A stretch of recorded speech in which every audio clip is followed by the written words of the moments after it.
Hey guys, it's Steph here with the FlowerFanatic. So today I'm going to be planting some bulbs. My first one is the Regal lily. During winter time, I was searching all over the internet for some beautiful lilies, and I came across the Regal. So this is a really popular one to grow because one stem can produce up to over 50 blossoms, which is really unusual, and it's just a gorgeous, classic, timeless lily to put in your yard. It's been known to grow really well. It gets really tall, up to 4 to 6 feet tall. With time, the first year it's not going to get that tall. I'm not exactly sure how long they live, but I know they live a little bit longer than your delphiniums. If anyone knows, go ahead and comment down below and let me know. But there are a few things to know about lilies. The first is if you live in hotter climates, I'm definitely one of those in my zone 6B climate, I want to give it some afternoon shade. So the area where I'm planting them is going to be perfect. The shade from my trees above me, it comes around 1 or 2 in the afternoon, so they're going to be really happy. And if you have dense, heavy clay, that's not ideal. Try to loosen that up a little bit, give it some compost.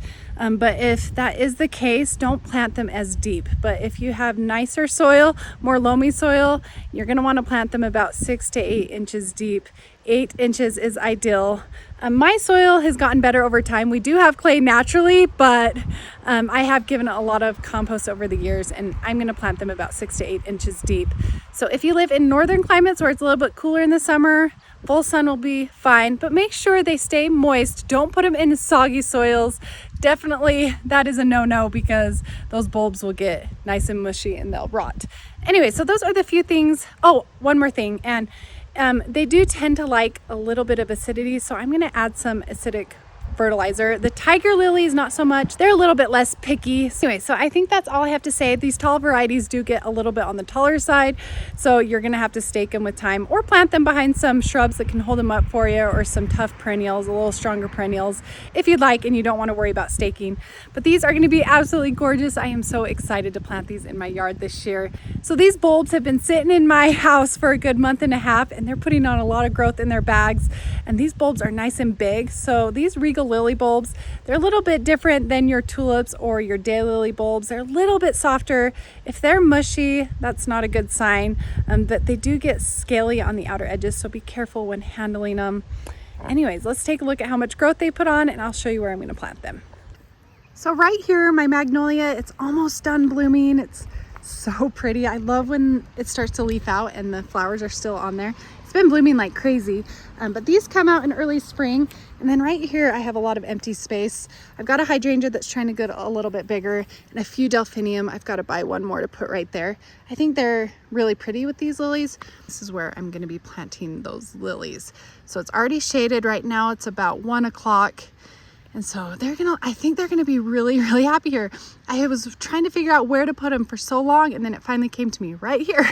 This is where they're gonna be the happiest. It doesn't dry out too much, but it's not really too wet.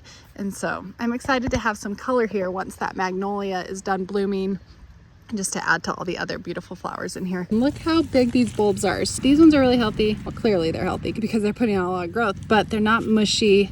So take care when you're handling them. Don't rip off those scaly edges. Dang. Okay, I have 1, 2, 3, 4, and I've misplaced my last bulb. Oh, there you are. Okay. Honestly, I think this would have been easier before the growth happened. Now I'm just a little bit confused, but that's okay. We can cover it a little bit. Okay, these are gonna be so pretty. This soil is already moist, but I'll give it a little bit of a watering. So you just want to, with lilies, after they're done blooming, they only bloom once, just make sure you let the leaves go yellow, because that's their way of storing up enough nutrients to rebloom again the following year before you cut them back.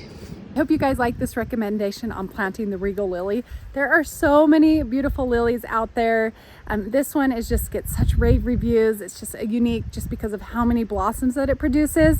Every time I go into a yard and I see a lily, they just are such a dramatic, beautiful focal point in the flower beds. They provide some height, unlike some of your other flowers. They're really good for filling in empty spots. Anyway, so they're actually really easy to grow too. Everyone that I've grown just does really well. I have some Robina lilies along with some tiger lilies, and then I'm adding some of these. So just a great one, and I hope you guys like this video. I will definitely keep you updated as this flower gets a little bit bigger. Added bonus, they're really great for cutting, and I hear they smell really good, so I can bring them inside if I'd like.